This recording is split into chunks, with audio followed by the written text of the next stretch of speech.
Hey y'all, what's going on? We always talk about how local communities know how to take care of themselves more than any government can.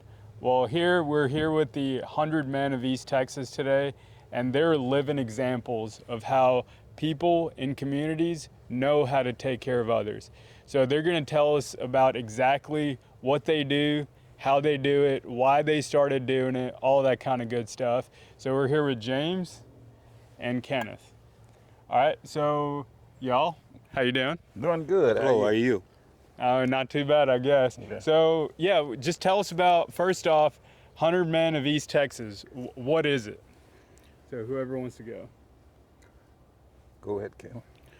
Well, 100 Men of East Texas is a Christian organization that decided to help others. You know, back in olden days, churches used to help one another all along. That's right. And it seems like down through the years, that sort of moved away. And the gentleman that actually started our group decided that he wanted to get a group of men together to do these things that needed to be done in the community. So that's how we actually got started. We saw a need for that type of thing, and that's what's happened. You got anything to add, James? That's Covers perfectly. it? That's perfectly put. We saw the need, and we reacted to the different small communities, because the churches would have deacons. Each church got, the small churches in the small country areas had one or two deacons. Churches, that's the way it was. And we'd go in different areas, and we started in Joaquin, Texas, with the small churches there. I had our first meeting there, and then we went to Tenney Hall, went to Carthage, and started accumulating mostly deacons from the church, because there's strength in numbers. And we didn't have the numbers in the small churches to go out and do any good. So we would go down to we'd get all the men together and go to Tenney Hall if need be. We get all the men together and go to Carthage if need be, and it made us stronger. So that's what it came from. A lot of churches don't have the numbers and the finances to go out and take care of their members like they're supposed to. So we was filling that gap, filling the need. That's right, and this is not uncommon. I know even in Shelby County we have something that does that exact thing, which is they bring together a lot of small community churches together, and then all those guys and women will group together and they'll go help out different communities as needed. So y'all said that, you know, you get together and then you go help people. Okay, what exactly do y'all do? Well, one of the things that we do is that we have a committee that looks into different type jobs that might be needed in the area. For instance, wheelchair ramps. One of the things that if you find somebody that's elderly and they can't get in and out of their house, we get together and get a group of men together and tools and everything, and we decide to go over and see what we can do to help them. In doing so, this is done mostly from donations from the lumber company and donations from the 100 Men.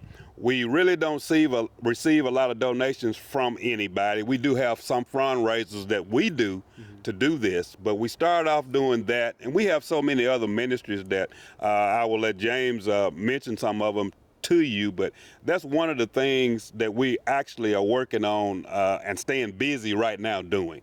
Okay. Anything else to add to that? Is that about right? That's about right. That's good. The committees that Kenneth just spoke of, right now the hottest committee we got is the what we call project committee. That's the committee that goes out and build ramps, strengthen porches maybe for people that got disabled and so forth and can't get in and out. And that's the one that's going right now since the COVID came in. But before pre-COVID, the biggest committee we had was the nursing home and spiritual counseling committee. That's another one of our committees that Brother Kenneth spoke of. We have about 5 committees. The project committee is one that's going down there because we do a lot of work on ramps. The need is there. Before pre-COVID, we was doing a lot of nursing home. A lot of nursing home visitation. Every nursing home in Carthage, we would visit once a month. We'd go pray, sing. Just provide companionship. A small devotion, a small word to them, and fellowship. And that's what we did with, and then we got more committees that do other things. But those 2 committees there is our outreach, more our outreach. We got the inner committees, membership, youth committee. Well, we got a youth committee as well. And the youth committee provides scholarships. We do the scholarships as well. So we're pretty busy and being fulfilled. I mean, you just can't beat that, can you? No, you can't. You can't. And it just warms our hearts when we see those elderly at the nursing homes clapping their hands, smiling when we sing songs or when we speak a word about God, and they understand what we're saying. Even if some of them are maybe their hearing is not quite as good as it is, but they can see your mouth moving. I mean, God gives you other senses to use, and those people are using that, and it warms our heart to see them having a good time. It makes us feel good as well. Yes, yes. You know, and that's the best part about communities, helping other people in their communities, because you can interact at a spiritual level. Oh yeah. You know, Absolutely. you can reach that person's insides. Yeah. Mm-hmm. Right, and that's something that, you know, no matter how much money the federal government, for example, wants to spend on helping people, that's something that they can never do. Can't replace the personal effects, the personal touch that you do as a community. That's right. That's right. Exactly. I agree. Yeah. So, I mean, this sounds like awesome stuff y'all are doing here. So, when did y'all get started with this project? The organization started in the year 2000. Okay. 2000. And roughly how many volunteers would you say you had right now? Probably 8 to 10, and maybe 6 to 8. That's a steady, Regular base.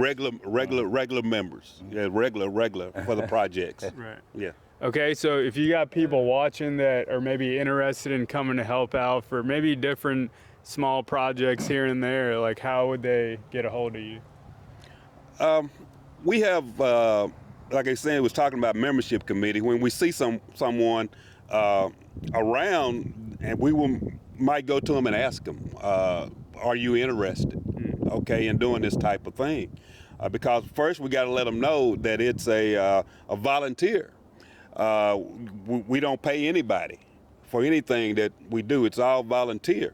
So you have to kind of check out those people to see if they're really interested or if they're coming in for the right reason. Yeah. Yes. Right. Yeah. Absolutely. All volunteer. Everything we do is volunteer. We don't charge. There's no dues to join the 100 Men of East Texas. We don't charge. Some organizations go in, there's a minimum amount to join and so forth. No dues, everything from the heart coming in and from the heart going out. And that's the way we set it up, and it works beautifully. Because all of our lumber, we don't buy brand new. We put the word out there, and we get donated lumber. Used lumber when we have to work to get the nails out and so forth, but we reuse that lumber. We've used the same lumber before. Put up ramps for a person, and they pass on, and family say, well, now y'all can come get it and use it for somebody else. We've used the same material before, maybe more than once. 3 times use, and it works out good. That's the community spreading it around, helping one another. Right. Mm-hmm. And pre-COVID, when we were much busier, Panola Watchman, we were in the paper. We had pictures. My picture's been in the paper before of doing something in the community, and we were getting the word out of what we do. And James talked about the youth. In this day and time, with everything that's going on in our world, we were trying to teach our young men, and that, when I say our, I mean all young men, no matter who it is, the right way to treat young ladies, the way that you should dress. Things are different from when James and I come up. We were taught to pull our pants up and put a belt on. That's right. What happened? But other people now, young people, they wear them down low and all of that. But that is not. A lot of people don't know what the reason behind that wearing them low, and they don't understand. But we try to teach people, the young people, the right way to do things, and we know that they're coming on. We're dying out. We're leaving this world. The older people are leaving this world. So you try to get somebody in a position to come and take your place when you leave. So that's the reason that we're using that. And then there have been some young ladies, as far as an Easter egg hunt or something that we put on, or whatever, that even James's wife or some of the other members' wives can talk to the young ladies during the time if they need to, just to tell them, you know, you shouldn't do this and you shouldn't do that, that type of thing. So it's great all around. Right. Yeah. You know, and that's something you brought up a great point, because I hear this talking to a lot of different people in different walks of life, which is they feel like a lot of the young people, especially young men, they don't understand how to be real men. Yes. You know, and why do y'all think that is? Has that always been an issue, or why do you think this is now really becoming an issue?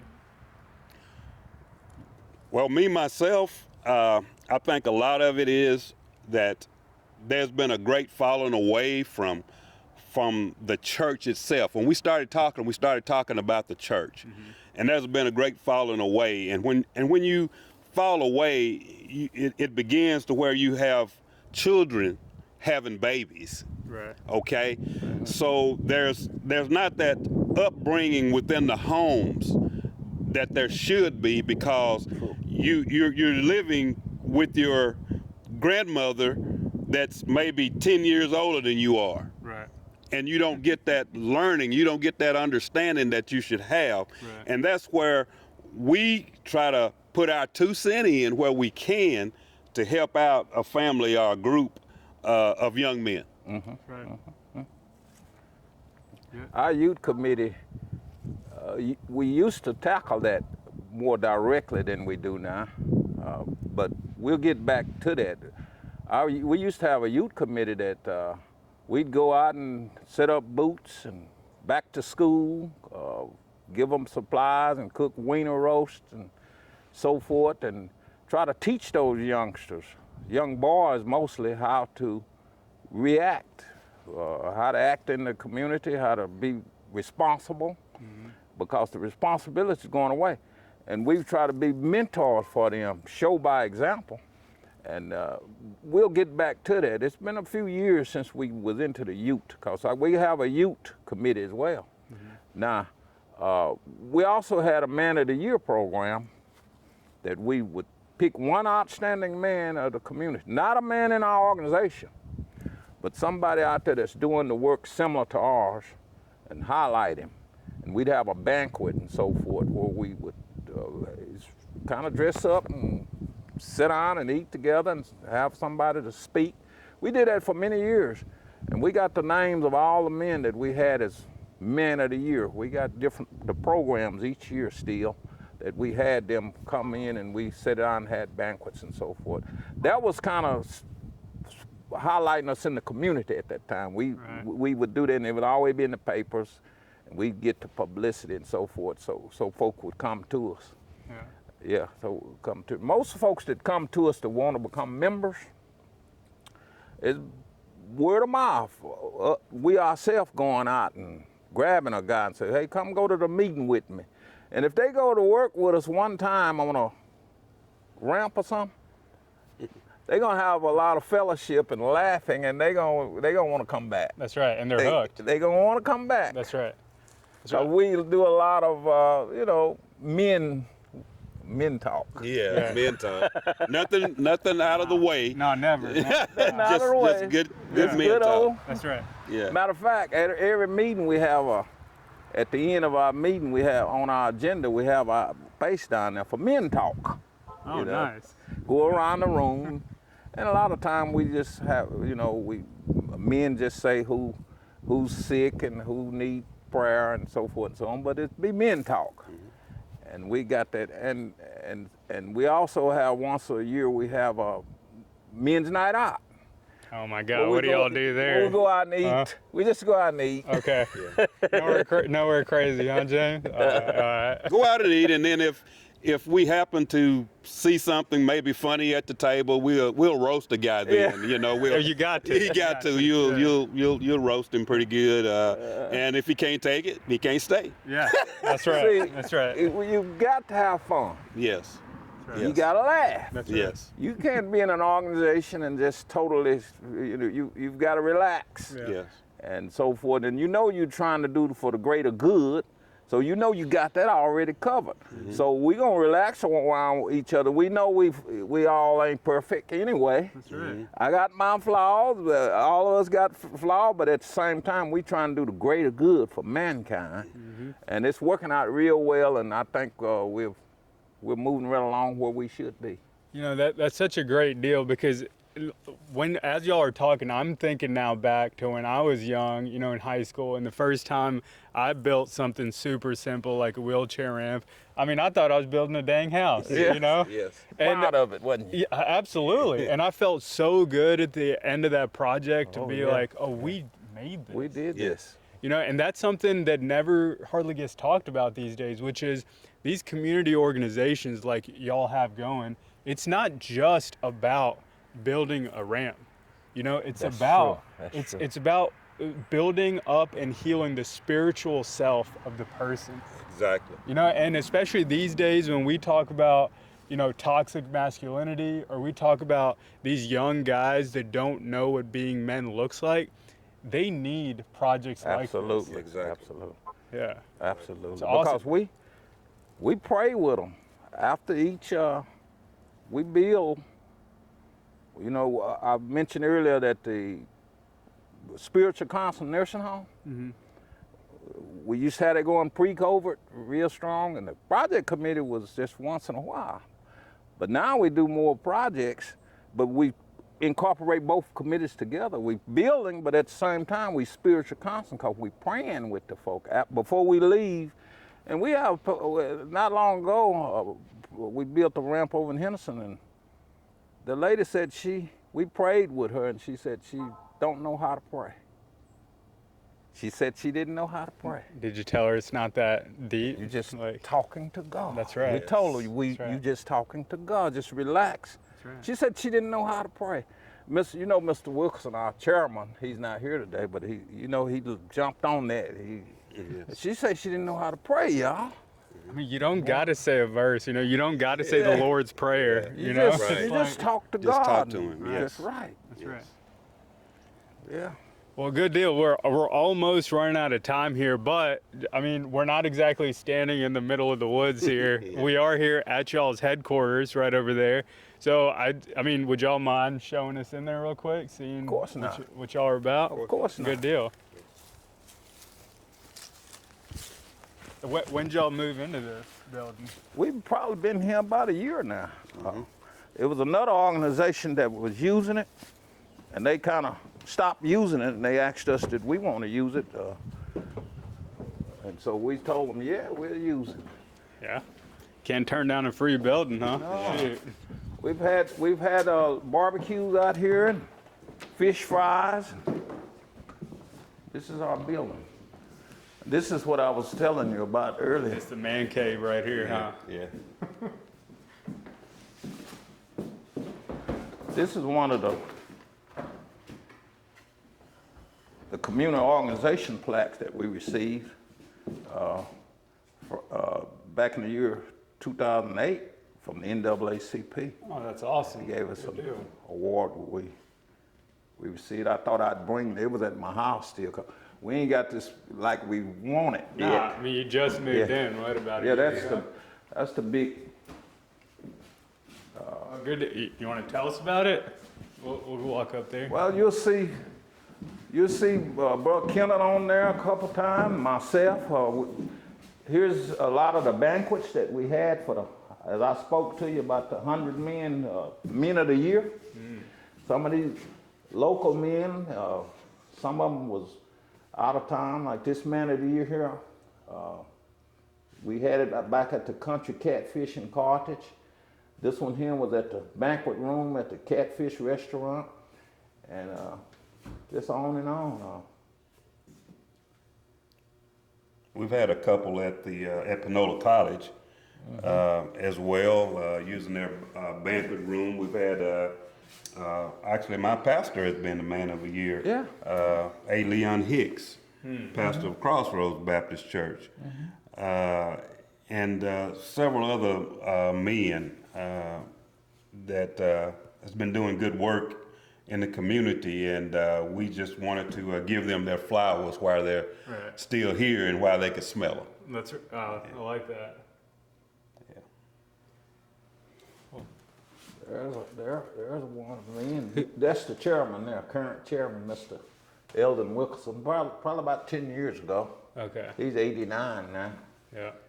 And those guys there, most all of them gone on. Those were some of the pioneers.